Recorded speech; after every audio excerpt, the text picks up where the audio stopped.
Yo creo que si entonamos, muéstrame tus caminos, oh Señor, y enséñame tus sendas. Ha de ser con un propósito, estoy seguro que ha de ser con un propósito. Que usted ha entonado esta alabanza porque ha de tener el propósito en su corazón de andar en los caminos de Dios. No solamente de saberlos.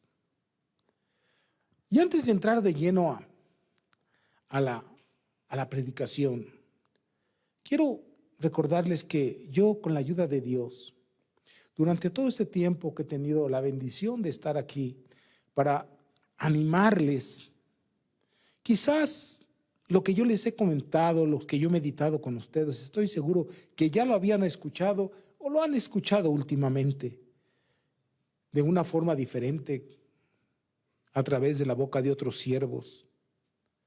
Pero yo he tratado de animarles y animarles confrontándolos con la realidad de la vida, no falaciando, sino viendo de cara a cara la realidad que estamos experimentando, la que podamos experimentar, las que hemos experimentado. La vida en sí es como una moneda, tiene dos caras. No podemos ignorar la una de la otra. No podemos hablar de puras bendiciones sin saber que también esas bendiciones llegan cuando nosotros caminamos en los caminos de Dios. Válgame la redundancia. No podemos ignorar que la vida no solamente hay momentos de placer, de gozo, de alegría, de entusiasmo. No podemos ignorar eso sin querer ignorar que la vida también tiene aflicciones. Y he tratado de mostrarles las dos caras de la moneda, para que no el día de mañana usted que se tope con alguna adversidad, sea cual sea, usted sepa que hubo profeta en su tierra y que Dios jamás nos ha engañado, jamás nos ha engañado. Nos ha hablado de las dos caras de la moneda y he tratado de hacer lo mismo. Claro, no llegando ni a la tierra que traía el Señor en sus pies, pero he tratado de hacer lo mismo. Le he dado, si bien no de una manera extensa como de seguramente existe, en la capacidad que Dios me ha dado, en la luz que Dios me ha dado, le he dado bases para defenderse, para actuar delante de cualquier circunstancia. No solamente en la adversidad, sino también en el gozo. Porque me temo que a veces la gente cuando padece busca a Dios, pero cuando tiene y no padece, ignora a Dios. No es cuestión de la gente de hoy, es cuestión de toda la vida. A través de la Escritura vemos cómo el pueblo de Dios padecía, Dios lo libraba, se gozaban y se olvidaban de Dios. Y he querido mostrarles que en cualquier momento, como dice la alabanza, te alabaré en cualquier momento, todos los días de mi vida. Sea en la riqueza, sea en la pobreza, sea en la enfermedad, sea en la salud, alabaremos y glorifiquemos el nombre de Dios, porque Dios nos ha dado armas, nos ha concedido armas para enfrentarnos a la realidad de la vida.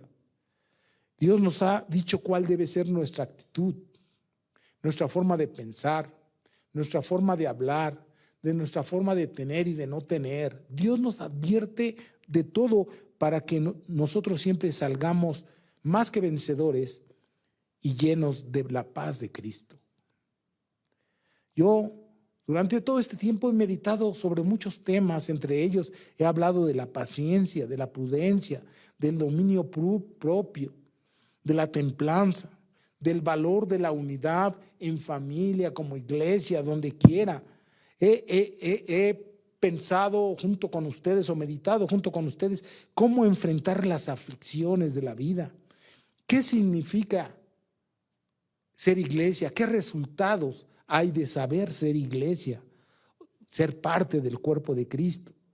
He hablado del peligro que corremos si somos ignorantes con respecto a la perfecta voluntad de Dios, aunque seamos cristianos. Alguna vez, Señor Jesús, el Dios le dijo a los sacerdotes ahí en Oseas: si mi pueblo fue destruido, fue porque le faltó sabiduría o conocimiento. Por cuanto tú, hablando a los sacerdotes, desechaste el conocimiento, yo también te desecharé del sacerdocio. Y es que es importante no ser ignorante. La ignorancia es la madre del fracaso espiritual en esta área, en lo que nos reúne a nosotros. El fracaso es la ignorancia, el no discernir, el no entender lo que están diciendo, cómo lo están diciendo, por qué lo están diciendo y qué hay atrás de lo que están diciendo. No importa quién sea. El apóstol Pablo dijo: si yo o alguno otro predica otro evangelio, no es que la haya, es que algunos tuercen el evangelio. Entonces, hablamos de lo que es manejar nuestras emociones también, ¿sí? Y que si nuestras emociones las queremos mezclar con la fe, estas, si no están de acuerdo a la fe, solamente van a ser un tropiezo. Hablamos de la esperanza que nos abriga, de formar un carácter semejante al de nuestro Señor y Salvador Jesucristo. El precio tan alto que tiene el pecado, que sigue siendo el mismo precio, el cual ya pagó Jesucristo, pero no para que nosotros sigamos pecando. ¿Qué pues pecaremos para que la gracia crezca? En ninguna manera. En ninguna manera, dice. También vimos el precio de la obediencia. O sea, porque obedecer tiene un precio. Un precio a veces que duele, otras veces no, pero siempre la recompensa será favorable.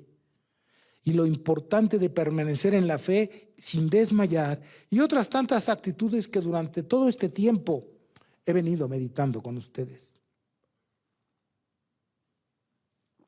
No es la repetición a ciencias ciertas de lo mismo. Que he estado tomando la pandemia porque pues es por donde estamos pasando. Pero todo esto que he meditado ha sido para podernos enfrentar a cualquier circunstancia.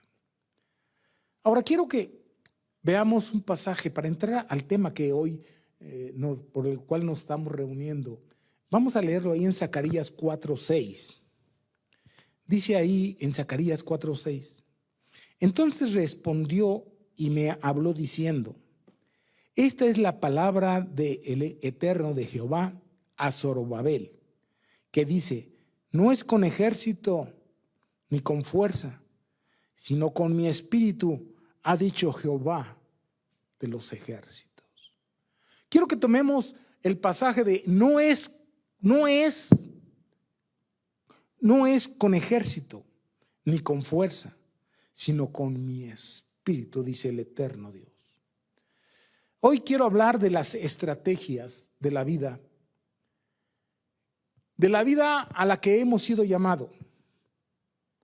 Voy a tratar de poner alguna plataforma para que logremos mirar esto.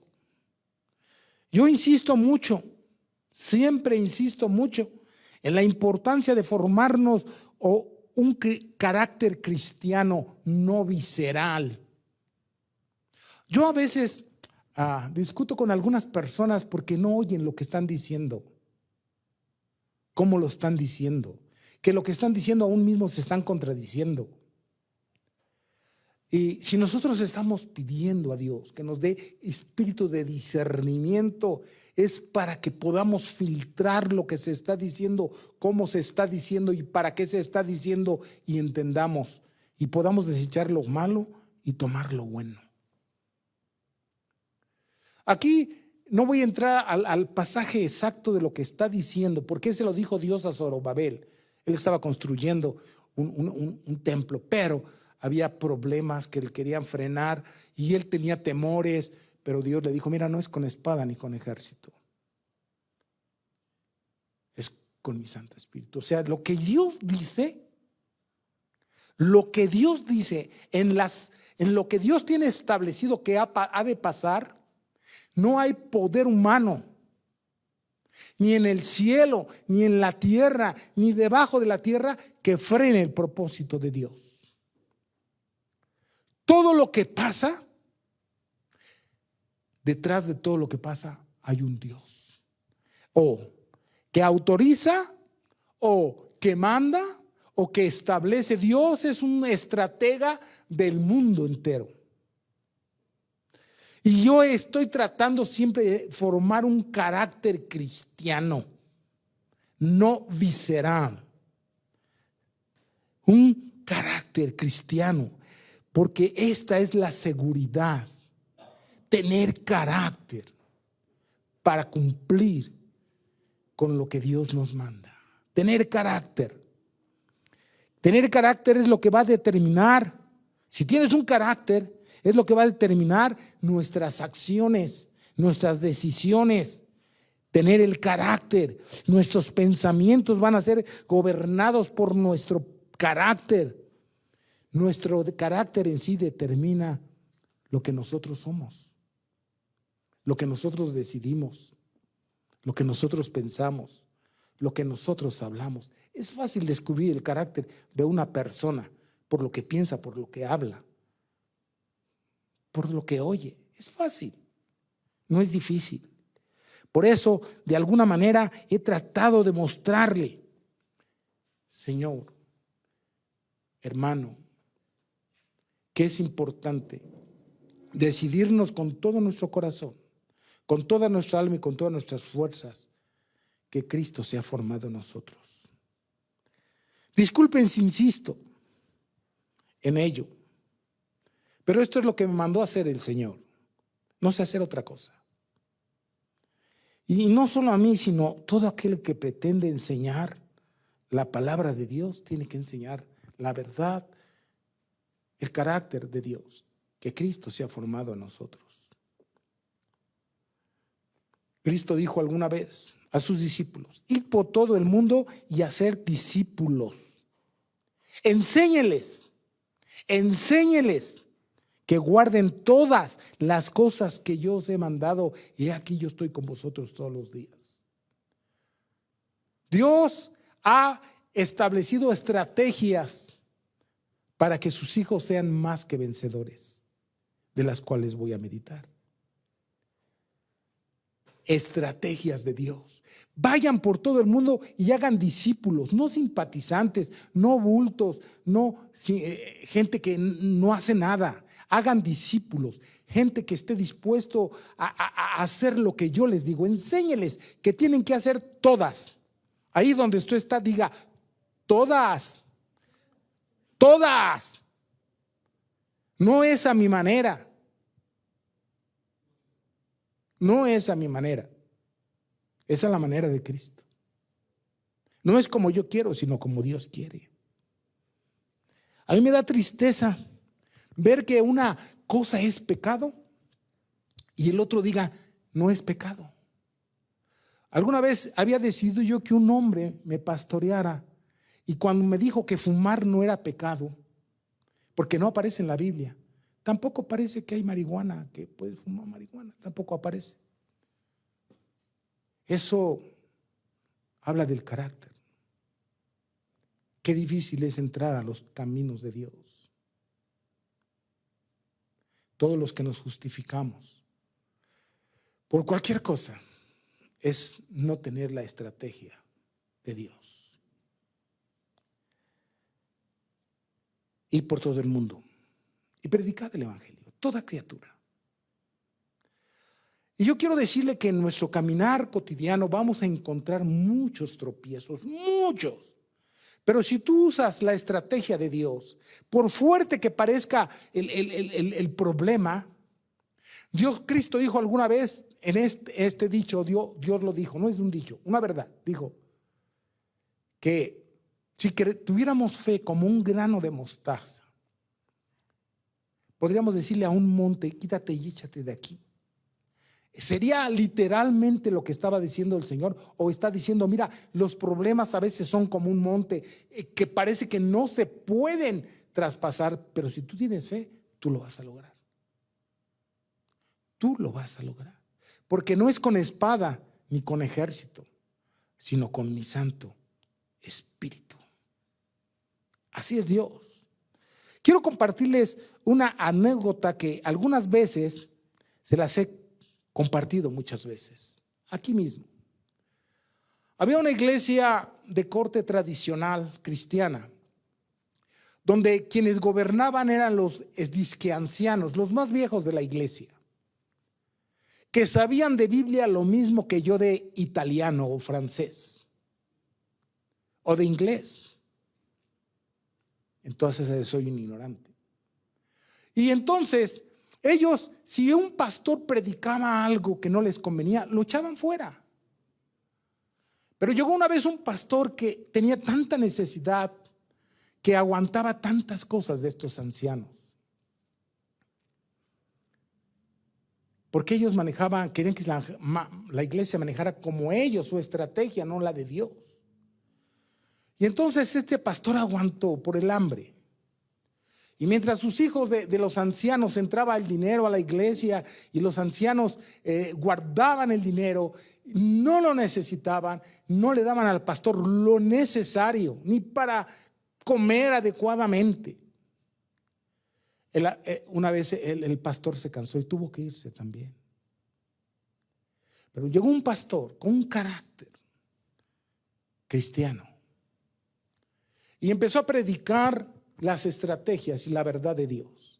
Y el cristianismo no se puede vivir sin Dios. Y entonces empezó a predicar, porque de tal manera amó Dios al mundo, la estrategia de Dios, que todo aquel que en él cree no se pierda, mas tenga vida eterna. Porque no envió Dios al mundo, a su Hijo al mundo para condenar al mundo, sino para que el mundo sea salvo por él. Una estrategia de Dios de cómo podemos llegar a ser salvos.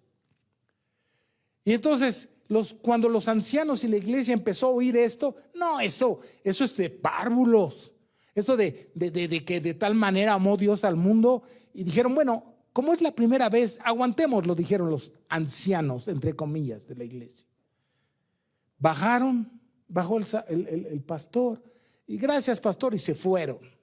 A los 8 días, el pastor vio que la gente seguía de irreverente, de que no tenían a Cristo en su corazón, no tenían el carácter de un cristiano, tradicionales, sin fundamentos. Y empezó a decir, hermanos, habla Juan 3:16, porque de tal manera amó Dios al mundo, y volvió a repetirlo. Y los pastores, ¿qué le pasa a este? Digo, los ancianos, ¿qué le pasa a este? ¿Otra vez lo mismo? Y así una y otra vez, hasta que a la 4ª vez le dijeron, a ver, ya estuvo. ¿Usted no se sabe otra? No, sí me sé otra. Pero hasta que no aprendan ustedes esto, no podemos seguir adelante. Yo no puedo hacer una iglesia con alguien que no ha aceptado ni ha recibido a Cristo, que no tiene misericordia, que no tiene amor, que tiene una tradición o una religión, pero no una comunión con Dios. Y si quieren también me voy. Se quedaron callados y empezaron a escuchar la estrategia de Dios.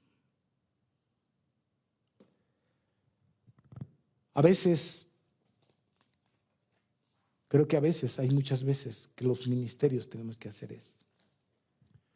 Dios es una estratega. Mira, tú sabes que un entrenador de fútbol, déjame ponerte unos ejemplos. Un entrenador de fútbol obviamente tiene que saber de fútbol. Obviamente antes de que se entrene, un entrenador de fútbol tiene por sobrenombre, dicen, el estratega, o sea, uno que sabe de estrategias, ¿no? La estrategia quiere decir alguien que conoce, que sabe lo que mejor conviene, lo que mejor funciona, lo que mejor procede, como quiera usted llamarle.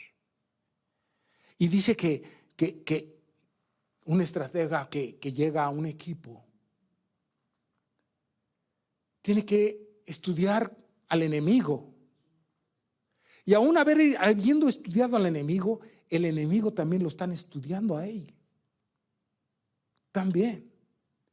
Y el enemigo puede decir, ya jugamos con X equipo y va a jugarlo con nosotros, ahora vamos a cambiar la estrategia. Y de todo esto el entrenador tiene que ser capaz para que aún en medio de la batalla, en medio del fútbol, él pueda cambiar la estrategia de tal manera de derrotar al otro. Pero también el otro está haciendo la misma. Y esta es una guerra de estrategias.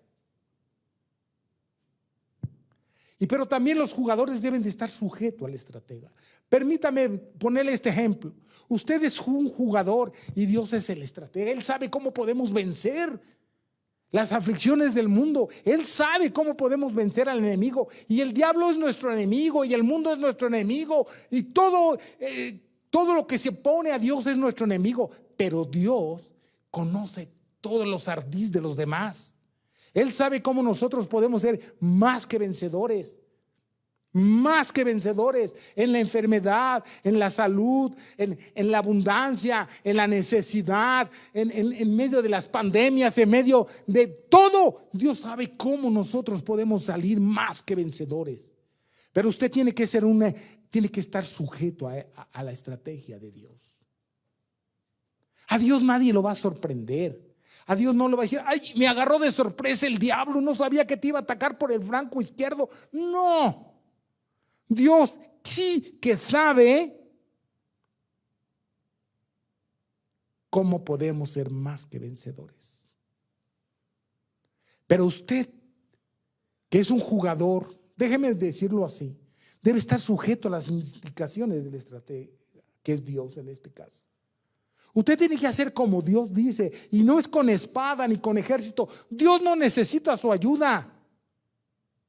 Dios no necesita su ayuda. Usted es el que necesita la ayuda de Dios. Usted es el que debe de seguir las reglas de Dios. Y entre ellas dice la palabra de Dios una cosa para que no tengas problemas con el gobierno. Dice, sométase a toda autoridad. Porque no hay autoridad que no haya establecida por Dios. Sométase. Yo no voy a empezar a hablar de todas las estrategias. Él sabe cómo podemos ser vencedores en el matrimonio, cómo podemos ser vencedores en la mayordomía. Su estrategia va más allá de nuestro entendimiento. Él sabe cómo hacerlo.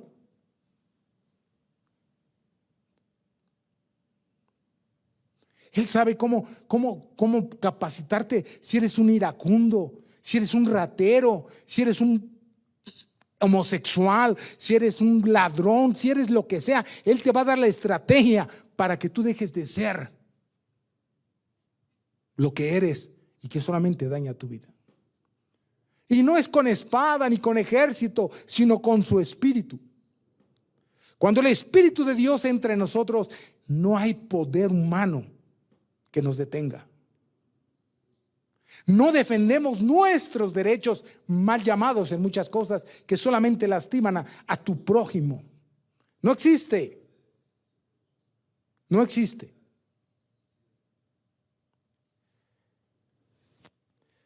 Yo le voy a decir lo que dice la palabra de Dios en segunda de Pedro. Segunda de Pedro 1 del 19 al 21. Mire lo que dice. Tenemos también la palabra profética, o sea, la que nos advierte de las cosas que van a ser, los que pueden venir. Si tú tienes un cónyuge difícil, ¿tú crees que Dios no lo sabe? ¿No sabe que tienes un hijo difícil o unos padres difíciles?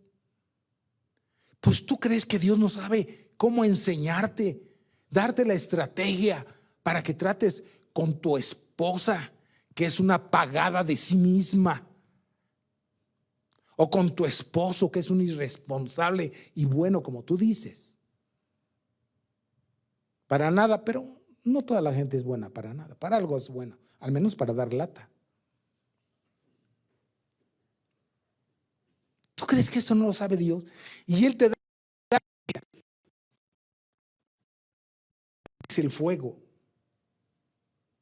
Tenemos la palabra profética más segura.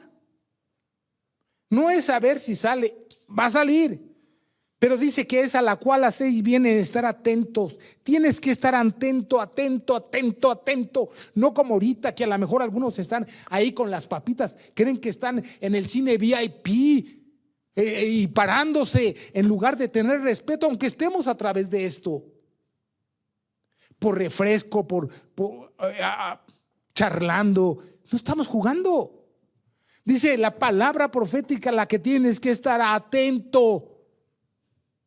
Y te dice ¿por qué? Porque ella es como una antorcha que alumbra en los momentos difíciles donde no se ve. Tú no verás, pero Dios sí ve. Hasta que el día esclarezca, hasta que todo parezca claro. Claro, Dios dijo esto y así está pasando. Dice, hasta que el día sea claro, hasta que el día esclarezca y el lucero de la mañana salga en vuestros corazones. Perdón. Entiende primero esto, dice, que ninguna profecía de la Escritura es de interpretación privada. No la inventó el hombre. No es alguien que se le ocurrió. No, procede de Dios. Porque nunca la profecía fue traída por la voluntad humana. No se le ocurrió a Pedro, ni a Pablo, ni a Juan, ni a Mateo, ni a Lucas, ni a Moisés, ni a todos los profetas. Nunca se les ocurrió. Ningún ser humano hubiera tenido la capacidad de mostrarnos en realidad qué es el amor. Solamente Dios, porque Él es amor. Ahí en 1 Corintios 13 dice qué es el amor. ¿Sí? Dice, sino que los santos hombres de Dios hablaron siendo inspirados. Ellos fueron inspirados. Nosotros somos iluminados. Ellos son inspirados. A nosotros nos ilumina la palabra que Dios les reveló a ellos. Ellos fueron inspirados y esa inspiración nos ilumina a nosotros para hacer la voluntad del Señor.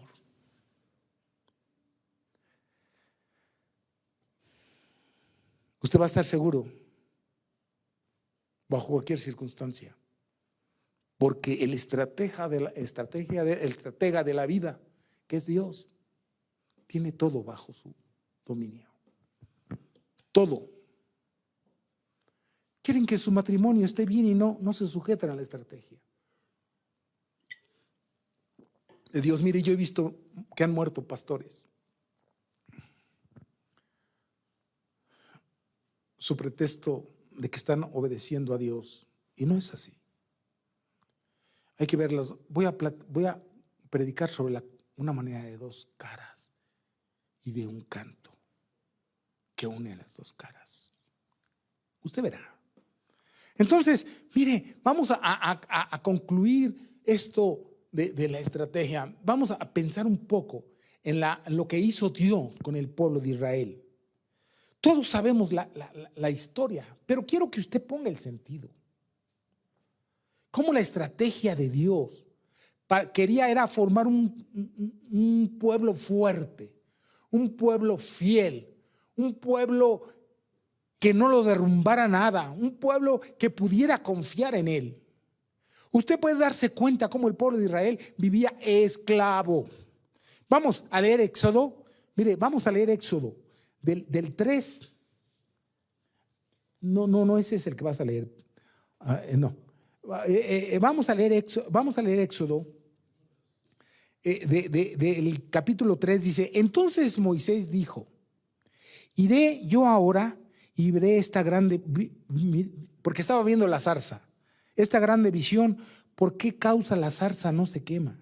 Viendo Jehová que él iba a ver, lo llamó Dios de en medio de la zarza y le dijo: Moisés, Moisés. Y él respondió: heme aquí.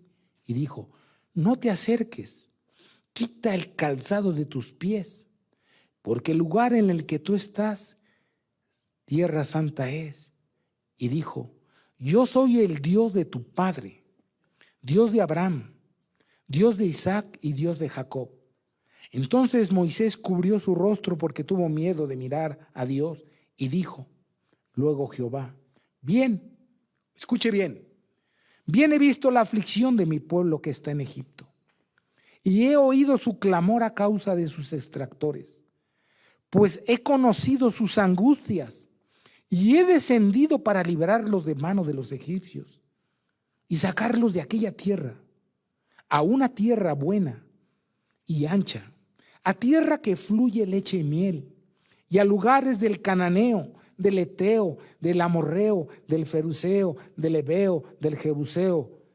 El clamor, pues, de los hijos de Israel ha venido delante de mí, y también he visto la opresión con que los egipcios lo oprimen. Note, si ponemos atención, el Señor les está haciendo una promesa, los va a sacar de una esclavitud y los va a meter a una tierra que fluye leche y miel, pero que no está deshabitada. No está deshabitada. Él dice, ¿quiénes están ahí? Para Dios no era extraño. Note, para Dios no eres extraño, eres una estratega. Pero ¿qué pasó? Cuando Cristo, Dios los sacó, no los introdujo inmediatamente a la tierra de Canaán. Supongamos aquí está Egipto y aquí está Canaán. Podía haberlos llevado así y los trajo así, así, así, así, así. Mucho tiempo. Porque quería ser un pueblo fuerte. Quería que el pueblo creyera en él. Quería que el pueblo aprendiera que no es con espada ni con ejército, sino con su Santo Espíritu. Les dio una nube que los calentaba de noche y les cubría del sol en el día. El caso es que no les faltó nada. No, Él les suplió todo. Él era una estratega. Él sabía qué hacer. No quiso llevarlos directamente a Canaán precisamente para evitar lo que ellos no quisieron evitar. Que al ver a los gigantes, al ver esas cosas fuertes, no tuvieran miedo. Que Dios de la nada aparentemente les había sostenido durante mucho tiempo, les había dado de comer. Él les envió maná del cielo, pan del cielo. Ahora el pan del cielo es Cristo. ¿Cómo ven? ¿Cómo ven? Dios les prometió suplir toda su necesidad.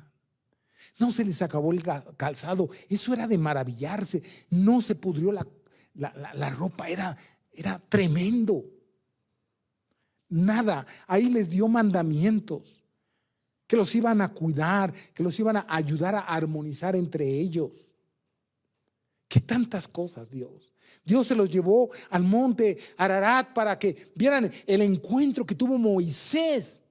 Y vieran lo impactante o lo tremendo o lo poderoso o lo majestuoso que es Dios, cuando vieron que donde subió Moisés tronaba aquello y tuvieron miedo. Se echaron para atrás y dijeron, sube tú Moisés, nosotros vamos a obedecer, nosotros no vamos. Pero más tardó subir en Moisés que estos cuates salieron del Egipto físico, pero no del espiritual, como muchos de nosotros. Que no olvidamos aquellas cosas y estamos jugando con aquellas cosas en lugar de estar con el Dios vivo, con el Dios de poder, con sus estrategias, haciendo su voluntad. Hermano, si le cuento todo lo que Dios te espera de nosotros, no espera oraciones vacías, rutinarias, sin fruto, sino con fruto.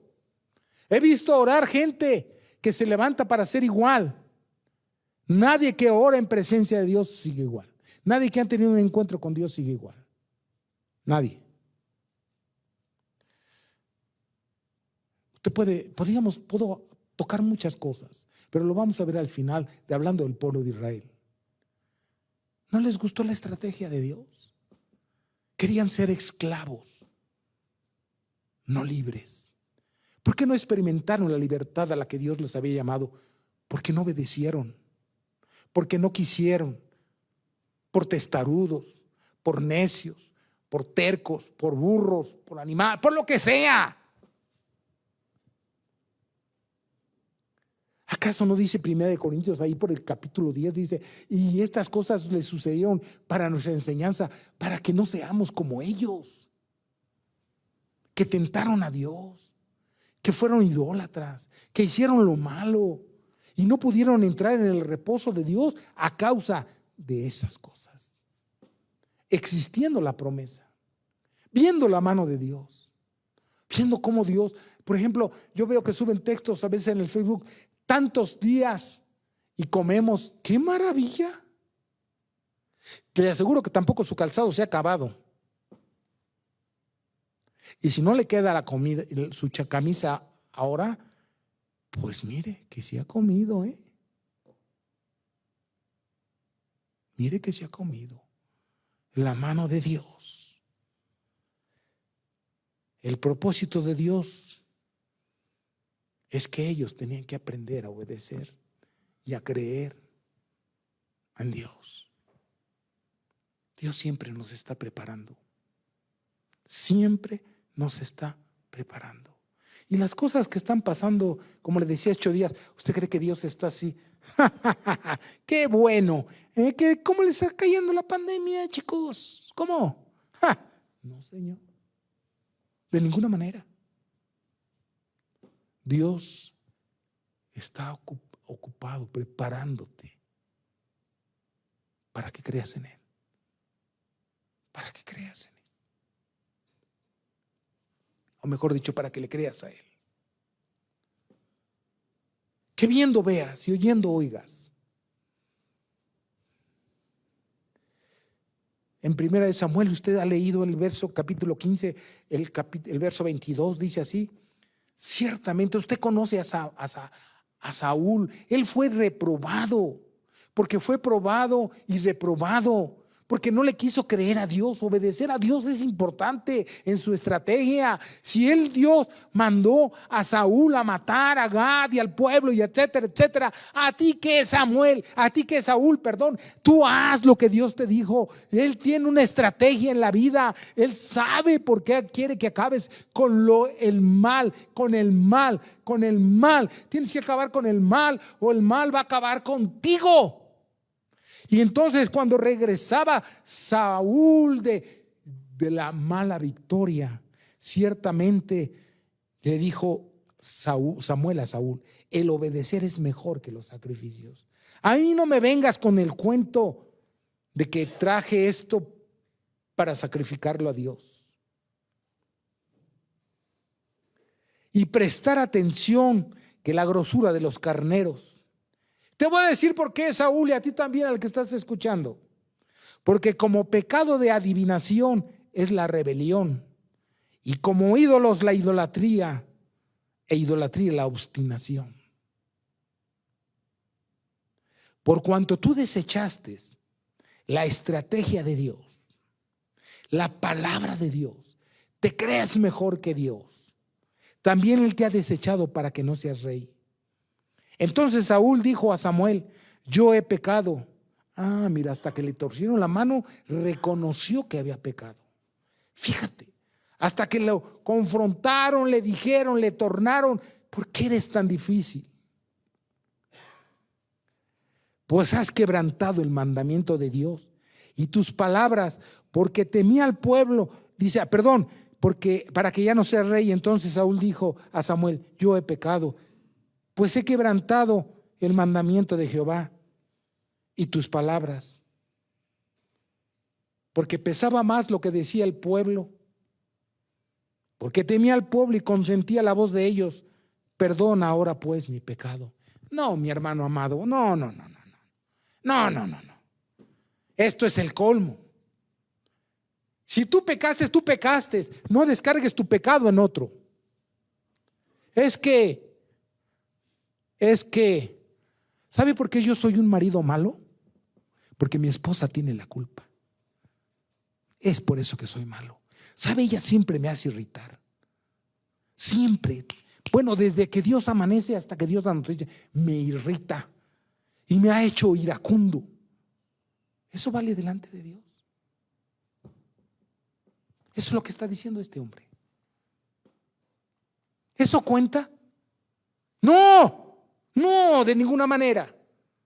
Aunque ella fuere así, no es así. Yo estoy amargada,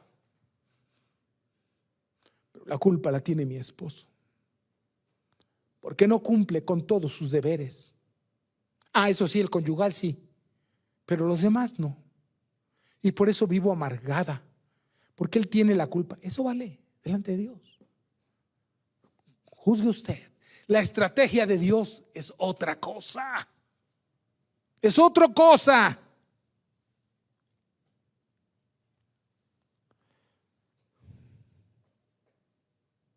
Usted tiene que aprender a obedecer a Dios, aún en los momentos difíciles. Dios nos estará aprovechando el tiempo o lo que está sucediendo para moldearnos y ser mejores cristianos, aunque no le guste o no nos guste, dijo el otro.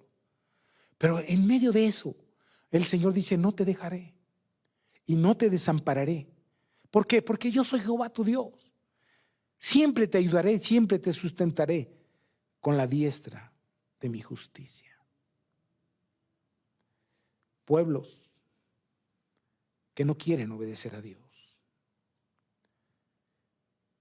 Mira, yo sé que somos gente que, como el pueblo de Israel que salió y él vio las 10 ¿cómo se llama? Plagas, y también en el desierto, pareciera ser que no era muy cómodo andar viviendo en tiendas y hacer errantes, pero era la estrategia de Dios. Y si no lo entendieron, no pretende Dios que comprendamos todo, sino que obedezcamos a Dios, aunque no lo comprendamos. David, alguna vez en su dolor, en su tristeza, en su depresión, en su angustia, llámele como quiera, él dijo: bendice alma mía a Jehová. No lo entiendo, pero bendice alma mía a Jehová. Y no olvides ninguno de sus beneficios. El pueblo de Israel no debería haber ignorado todo lo que Cristo, todo lo que Dios hizo en Egipto y en el desierto. Y bendice alma mía a Jehová. Y no olvides ninguno de sus beneficios, porque Él es el que sana todas tus dolencias, el que sacia de bien tu vida, el que te corona de favor, el que rescata tu vida del hoyo, etcétera.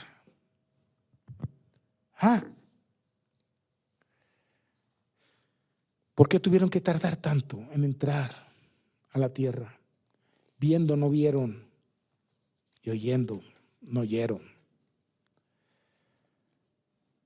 Ahora sí voy a decirles que Deuteronomios, fíjese lo que dice Deuteronomio 8. Dice, Dios nos da, mire, la gente dice que la ley ya no existe. ¿Cuál ley? Es la ley sacerdotal la que se abolió. Pero ¿a poco hoy sí matarás? ¿A hoy sí robarás? Ahora sí, hoy adulterarás. ¿A poco hoy sí codiciarás? ¿A poco? No, hermano. Mira lo que dice Deuteronomio. Se cuidarás de poner por obra todo mandamiento que yo os ordeno hoy. ¿Cuál es el propósito? Para que viváis y seáis multiplicados y entréis y poseáis la tierra que Jehová prometió con juramento a vuestros padres. La pregunta es, ¿los cumplieron? Aunque dijeron sí, no. Y te acordarás de todo el camino por donde te ha traído Jehová tu Dios estos 40 años en el desierto. ¿Para qué? Pues para afligirte, para probarte, para saber lo que había en tu corazón, si habías de guardar o no sus mandamientos. Y te afligió y te hizo tener hambre y te sustentó con maná, comida que no conocías, tú ni tus padres la habían conocido, para hacerte saber que no solo de pan vive el hombre, mas de toda palabra que sale de la boca de Dios. Hermano, ni modo que Dios no sabía lo que había en el corazón del hombre. Más bien dicho, era para que el hombre conociera que lo que había en su corazón no era lo que Dios quería que hubiera. Y aún así te quiero introducir. ¿No quieres? Tampoco esa fuerza. El que quiera seguir en pos de mí, niegues a sí mismo, tome su cruz cada día, sígame. El que quiera salvar su vida la perderá, pero el que pierda su vida por causa de mí y de mi nombre la hallará. Es decisión de cada uno. O seguimos la estrategia de Dios o de nuestros sentimientos, de nuestras emociones, de lo que sea. Soy cristiano porque sigo a Cristo. Ahora sí vamos a leer. Voy a pedirle a uno de mis hermanos que lea Números 13 del 1 al 33. Como ya no tenemos mucho tiempo, quiero que usted mire la estrategia de Dios. Quiero que usted considere las cosas. Adelante. Y Jehová habló a Moisés diciendo: envía tú hombres que reconozcan la tierra de Canaán, la cual yo doy a los hijos de Israel. De cada tribu de sus padres enviaréis un varón, cada uno príncipe entre ellos. Y Moisés los envió desde el desierto de Parán, conforme a la palabra de Jehová. Y todos aquellos varones eran príncipes de los hijos de Israel. Estos son sus nombres: de la tribu de Rubén, Samúa, hijo de Zacur. De la tribu de Simeón, Safat, hijo de Orí. De la tribu de Judá, Caleb, hijo de Jefone. De la tribu de Isaacar, Igal, hijo de José. De la tribu de Efraín, Oseas, hijo de Nun. De la tribu de Benjamín, Palti, hijo de Rafú. De la tribu de Zabulón, Gadiel, hijo de Sodi. De la tribu de José, de la tribu de Manasés, Gadí, hijo de Susi. De la tribu de Dan, Amiel, hijo de Gemali. De la tribu de Aser, Setur, hijo de Micael. De la tribu de Neftalí, Nabi, hijo de Babsi. De la tribu de Gad, Jeuel, hijo de Maquí. Estos son los nombres de los varones que Moisés envió a reconocer la tierra. Y a Oseas, hijo de Nun, le puso Moisés el nombre de Josué. Los envió, pues, Moisés a reconocer la tierra de Canaán, diciéndoles: subid de aquí al Negev y subid al monte. Y observad la tierra cómo es y el pueblo que la habita, si es fuerte o débil, si es poco o numeroso, cómo es la tierra habitada, si es buena o mala, y cómo son las ciudades habitadas, si son campamentos o plazas fortificadas, y cómo es el terreno, si es fértil o estéril, si en él hay árboles o no, y esforzaos, y tomad del fruto del país. Y era del tiempo de las primeras uvas. Y ellos subieron y reconocieron la tierra desde el desierto de Sin hasta Rehob, entrando en Amat. Y subieron al Negev y vieron hasta Hebrón. Y allí estaban Aimán, Sesai y Talmai, hijos de Anac. Hebrón fue edificada 7 años antes de Zoán en Egipto, y llegaron hasta el arroyo de Escol, y de ahí cortaron un sarmiento con un racimo de uvas, el cual trajeron 2 en un palo, y de las granadas y de los higos. Y se llamó aquel lugar el valle de Escol, por el racimo que cortaron de allí los hijos de Israel. Y volvieron de reconocer la tierra al fin de 40 días. Y anduvieron y vieron a Moisés y a Aarón y a toda la congregación de los hijos de Israel en el desierto de Parán, en Cades, y dieron la información a ellos y a toda la congregación. Y les mostraron el fruto de la tierra. Y les contaron, diciendo: nosotros llegamos a la tierra a la cual nos enviaste, la que ciertamente fluye leche y miel, y este es el fruto de ella. Mas el pueblo que habita aquella tierra es fuerte, y las ciudades muy grandes y fortificadas. Y también vimos allí a los hijos de Anac. Amalek habita el Negev, y el Eteo, y el Jebuseo, y el Amorreo habitan en el monte. Y el Cananeo habita junto al mar y a la ribera del Jordán. Entonces Caleb hizo callar al pueblo delante de Moisés y dijo: subamos luego y tomemos posesión de ella, porque más podremos nosotros que ellos. Mas los varones que subieron con él dijeron: no podremos subir contra aquel pueblo, porque es más fuerte que nosotros. Y hablaron mal entre ellos, entre los hijos de Israel, de la tierra que habían reconocido, diciendo: la tierra por donde pasamos para reconocerla es tierra que traga a sus moradores, y todo el pueblo que vimos en medio de ella son hombres de grande estatura. También vimos allí gigantes, hijos de Anac, raza de los gigantes, y éramos nosotros, a nuestro parecer, como langostas, y así les parecíamos a ellos. Amén. Mire la estrategia de Dios. Quiero recordarles que Dios nunca les negó que ahí iban a encontrar a todas esas naciones que vio los 12 principales, esos son los príncipes. Dios no se los ocultó.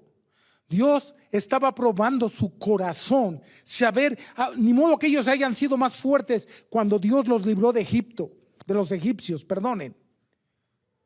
Dios les mostró su poder, su grandeza, su señorío durante mucho tiempo, y ellos seguían enfrascados en sus pensamientos, ni honraban a Dios, ni guardaban los mandamientos.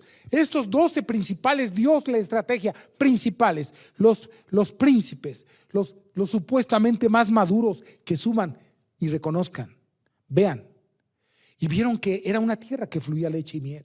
Verdaderamente era lo que Dios había dicho, y Dios nunca les dijo que ignoraran que había gente ahí. Pero usó Dios la voz de un hombre llamado Caleb y les dijo: subamos luego y tomemos posesión de ella. ¿Por qué? Porque más poderosos somos nosotros que ellos. Pero ellos dijeron: nosotros no somos los poderosos, es que no es con espada, no es con ejército, no con mi Santo Espíritu. Y no quisieron entrar. ¿Por qué? Porque a veces las estrategias de Dios nos parecen absurdas y ya no tenemos tiempo. Pero la estrategia que Dios le dio a Josué para derribar esas murallas, esos gigantes de Jericó, pareciera ser absurda. Y sin embargo, todas las estrategias de Dios son eficaces, son contundentes. No te podrá hacer frente nadie si tú sigues la estrategia de Dios en tu matrimonio, en tu economía, en tu carácter, en tus emociones. La estrategia de Dios, hermano, no acabo. Si podemos, me pongo a ver cada estrategia de Dios para tu vida. Pero ahí tienes tú la Biblia. Y quiero terminar leyendo Josué. Acabamos con esto. Josué 24 dice: después que la conquistaron, porque conquistaron, ellos lo conquistaron, al fin y al cabo lo conquistaron, porque Dios no es hombre para que mienta, ni hijo de hombre para que se arrepienta. Pero Josué 24 dice así el verso 14: ahora pues, temed a Jehová y servidle con integridad. Sírvele con integridad. Sirve a Dios con integridad y en verdad. Y quitad de entre vosotros los dioses. Mira, no voy a hablar de los dioses porque ya se acabó el tiempo. Pero uno de ellos es el dinero. ¡Qué barbaridad! Cómo aman el dinero. Y en este tiempo yo les puedo mostrar cómo su temor es a quedarse con menos. ¿Por qué amas el dinero? Y algunas otras cosas. Los dioses, quitad de vosotros los dioses, a los cuales sirvieron vuestros padres al otro lado del río y en Egipto. Y servid a Jehová. Y si mal os parece servir a Jehová, escogeos hoy a quién servís. Si a los dioses quienes sirvieron vuestros padres cuando estuvieron al otro lado del río, o a los dioses de los amorreos en cuya tierra habitáis. Pero yo en mi casa serviremos a Jehová. Note esto. Cuando digo yo en mi casa serviremos a Jehová, en mi casa, en Santa Veracruz, número 9, Colonia Fraccionamiento, Santa Mónica, ahí se hace lo que Dios dice. Ahí. Esa es mi casa. Ahí. Si mis hijos cuando vivían ahí conmigo querían hacer otra cosa, era fuera de mi alcance, fuera de mis ojos, fuera de mis oídos, de la puerta para allá. Pero yo no alenté su pecado, ni se los mantuve. Porque mi casa y yo serviremos a Jehová. ¿Y cuánto más hoy? Nada más está mi mujer y yo. Así que, hermanos, sigamos las estrategias de Dios, porque Él es bueno. Tengo tiempo aparte de orar. Ok, vamos a orar. Ahí donde estás tú, sírvele a Dios con integridad. Sírvele a Dios con integridad. Si entiendes lo que es integridad, sírvele a Dios con integridad y en verdad. Acepta la estrategia de Dios para tu matrimonio, para tu economía, para la crianza de tus hijos.